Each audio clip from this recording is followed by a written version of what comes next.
이 시간 우리에게 주신 하나님의 말씀은 전도서 5장 13절에서 20절입니다.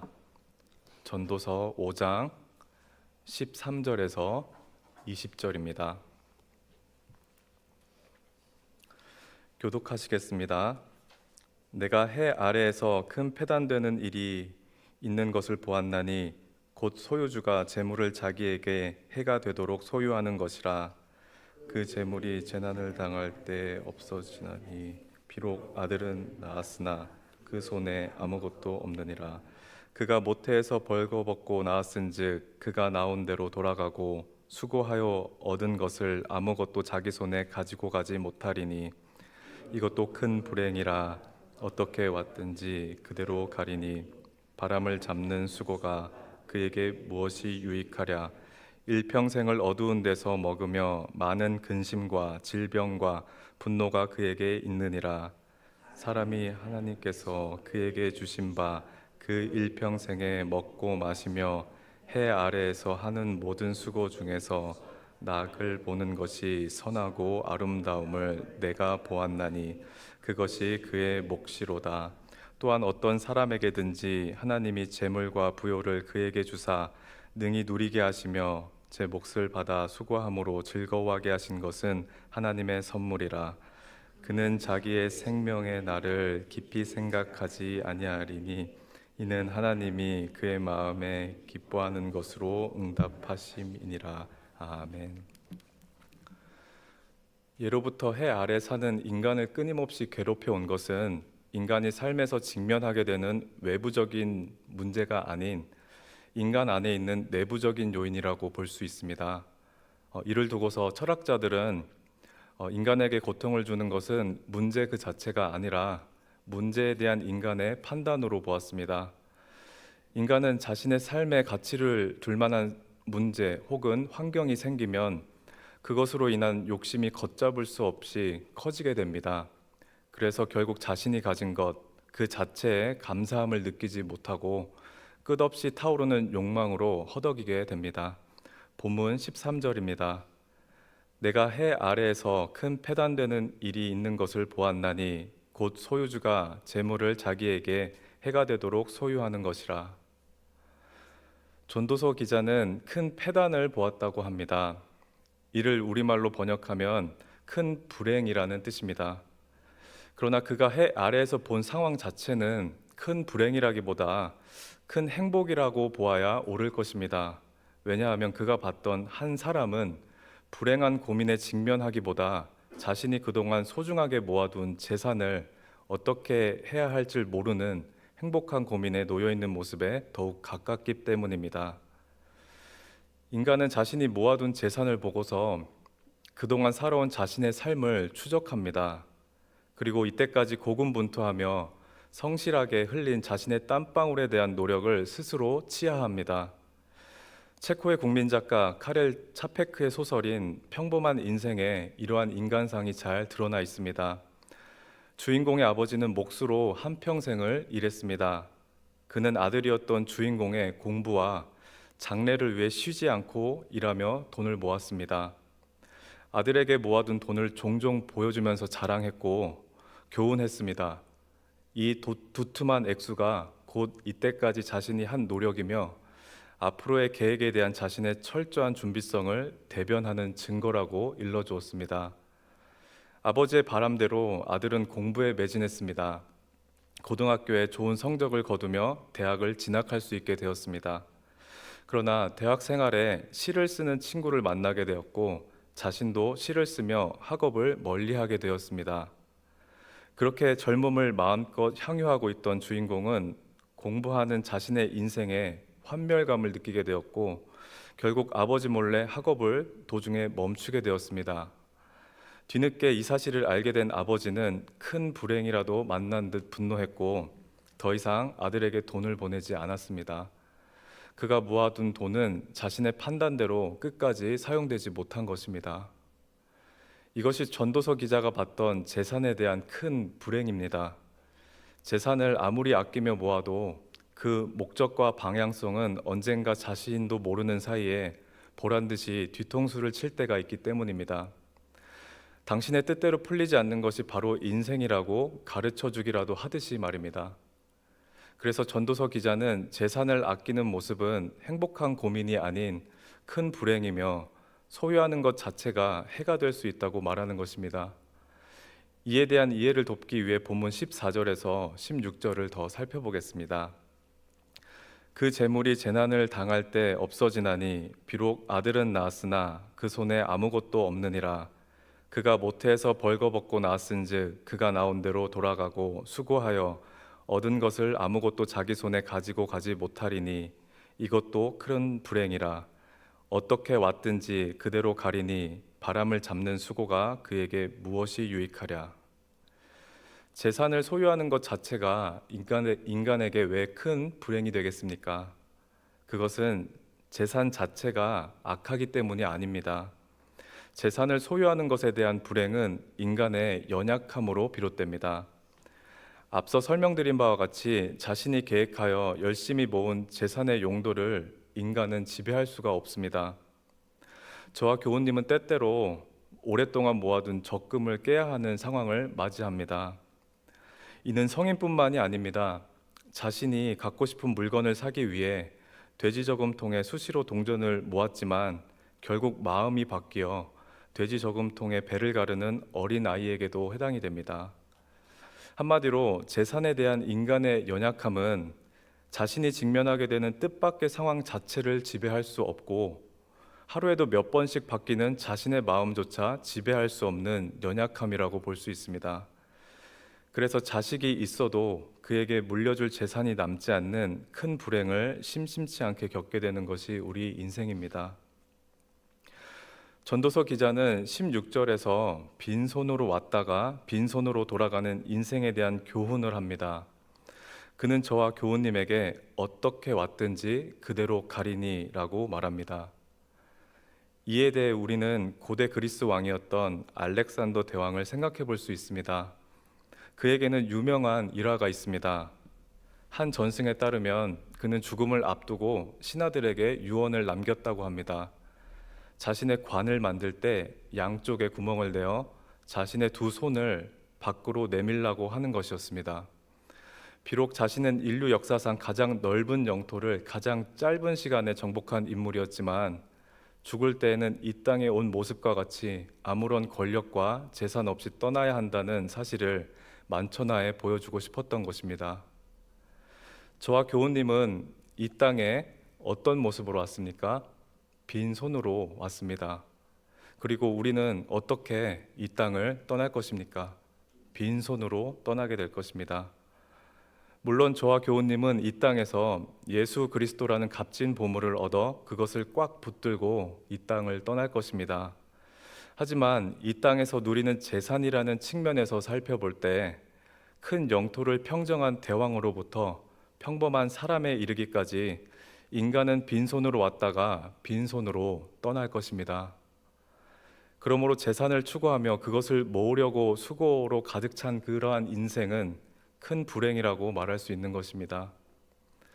그리스도인은 바람과 같은 재산을 잡으려고 태어나 그것을 잡기 위해 부름받지 않았습니다. 저와 교우님은 이 땅에서 우리에게 먼저 찾아와 우리를 잡아주신 그리스도를 잡기 위해 부름받은 자들입니다. 그를 잡는 것은 손가락 사이로 빠져나가는 바람과 같은 허상을 잡는 것이 아니라 이 땅과 하늘에서도 움켜쥐어 갈 수 있는 영원한 실체입니다. 그러한 수고는 참으로 유익합니다. 아무리 강조해도 결코 지나치지 않는 가치입니다. 그것이 예수 그리스도입니다.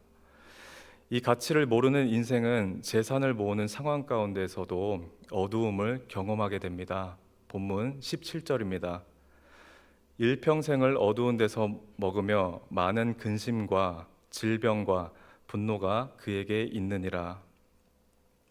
모두가 익히 잘 아시듯이 재산이 많은 자라고 일평생 가벼운 마음으로 사는 것은 아닙니다. 그는 부에 대한 집착에 상킴받아 그렇게 살 확률이 높기 때문입니다. 전도서 기자는 이런 자를 두고서 그는 일평생을 어두운 데서 먹는다라고 표현합니다. 이것은 실제로 먹는 모습을 의미할 수도 있지만 먹고 사는 문제를 다루는 본문의 문맥상 먹는다라는 동사를 살아간다라는 동사로 해석해도 무방한 단어입니다. 한마디로 재산이 많은 사람일수록 인생에 대한 무게감은 더욱 크다는 것입니다. 마음 편히 누릴 수 없는 재산이라면 인간은 왜 그것을 목숨 걸고 쫓아야 되겠습니까? 사람들은 종종 돈 버는 삶에 대하여 말하기를 다 먹고 살려고 하는 일이라고 말합니다. 한 단계 더 생각해 보기를 원합니다. 돈을 버는 삶이 다 먹고 살기 위한 일이라면 먹고 살기 위한 일의 결국은 오늘과 내일을 걱정하지 않으며 마음 편히 살기 위한 것이 더욱 근본적인 문제가 아니겠습니까? 저와 교우님은 재산을 모으는 것이 다 먹고 살려고 하는 일이라고 주장하는 세상의 가치관 속에서 더욱 근본적인 문제에 접근해야 합니다. 바로 마음의 평안입니다. 중세 신학자 아우구스티누스는 인간의 마음은 주님 안에서 안식할 때까지 결코 평안하지 않다라고 말합니다. 오늘 본문을 빗대어 다시 설명을 해보면 인간의 마음은 그가 모아둔 재산으로 인해 평안할 수 없다는 말입니다. 인간의 마음은 그리스도 안에 있을 때에만 근심과 걱정, 질병과 분노, 가난과 역경 속에서 어둡지 않은 평안을 누릴 수 있습니다. 그리스도만이 어두움을 이기시는 빛이시기 때문입니다. 이 진리를 알고 있는 저와 교우님은 어떻게 살아야 되겠습니까? 전도서 기자는 본문 18절에서 20절에 답을 제시하고 있습니다.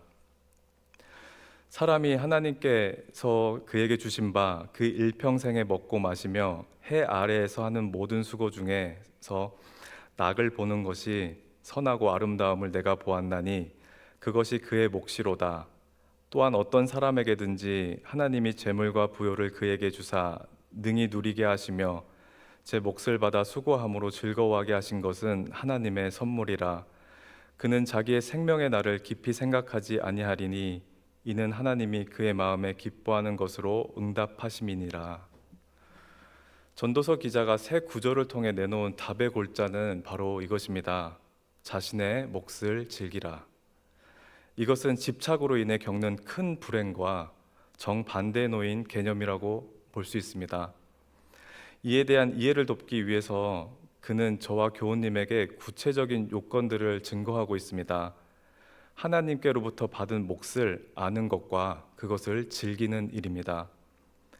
한 가지 인상 깊은 점은 기자가 저와 교우님의 시선을 옆 사람이 가진 소유를 바라보지 않게 만들려고 한다는 것입니다.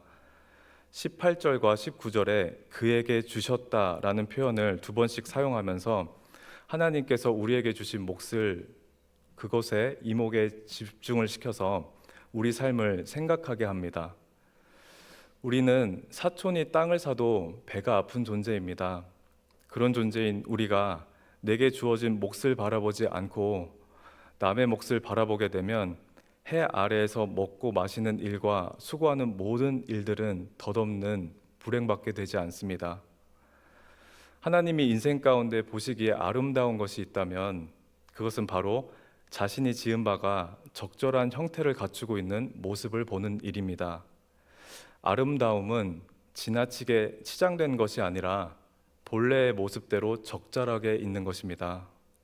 그래서 하나님은 세상을 창조하시고 자신이 지은 바대로 적절한 모습을 갖춘 창조 세계를 보시면서 보시기에 아름답다고 느끼셨던 것입니다. 교회가 아름다울 때가 언제겠습니까?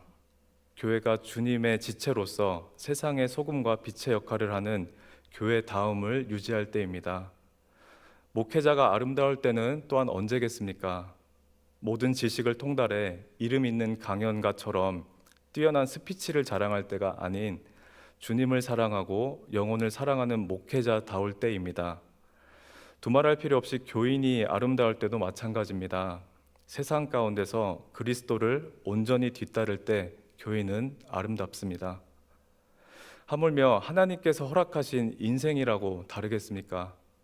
수고하고 애쓰며 인생을 사는 중에 자신에게 주어진 상황에 감사를 찾고 그것에 인생의 의미를 발견하는 모습이야말로 오늘날 우리가 잃어버린 인생의 아름다운 모습이라고 말할 수 있습니다. 저와 교우님은 오늘이라는 일상 가운데 하나님께서 허락하신 적절한 아름다움을 믿음으로 붙잡아야 합니다. 하나님은 우리에게 적절한 아름다움을 발견할 수 있는 능력을 허락하셨다는 것을 기억하시기 바랍니다. 비록 그 몫이 어렵고 평탄하지 않을지라도 하나님은 그 목 가운데 하루를 수고할 수 있는 환경을 허락하셨고, 그것으로 오늘도 먹고 마실 수 있는 삶을 주신 사랑의 하나님이십니다. 그런 아름다움에 젖어들면 젖어들수록 20절에 나온 것처럼 인생을 괴롭히는 깊은 고뇌는 사라지게 됩니다. 삶을 진지하게 생각하고 고민하는 것은 좋은 일이지만 그것을 지나치게 생각하는 것은 하나님이 보시기에 아름다운 모습이 아닙니다. 주님은 마태복음에서 내일 일을 위하여 염려하지 말고 한 날의 괴로움은 그날로 족하다라고 말씀하십니다. 다시 오늘 본문으로 설명하자면 삶에 대한 생각도 적절하게 사유하는 것이 우리가 즐길 몫이며 주님께서 보시기에 아름답게 사는 인생입니다. 이러한 삶을 살며 인생을 내 손에 쥐어 집착하는 큰 불행으로부터 벗어나 우리에게 주어진 몫을 통해 주님의 따뜻한 돌보심을 느끼는 저와 교우님이 되시기를 바랍니다. 기도하겠습니다.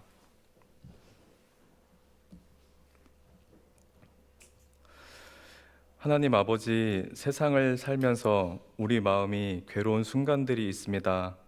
그것은 문제에 대한 끝없는 집착과 헛된 욕심을 쫓아가며 생기게 됨을 깨닫습니다. 우리는 빈손으로 왔다가 빈손으로 돌아갈 인생임을 기억하고 바람을 잡으려는 수고 대신 영원한 실체이신 그리스도를 굳게 붙잡는 믿음을 허락하여 주십시오. 하나님께서 허락하신 오늘의 몫을 보게 하시고 그것의 아름다움을 발견할 수 있도록 우리 믿음을 붙잡아 주십시오.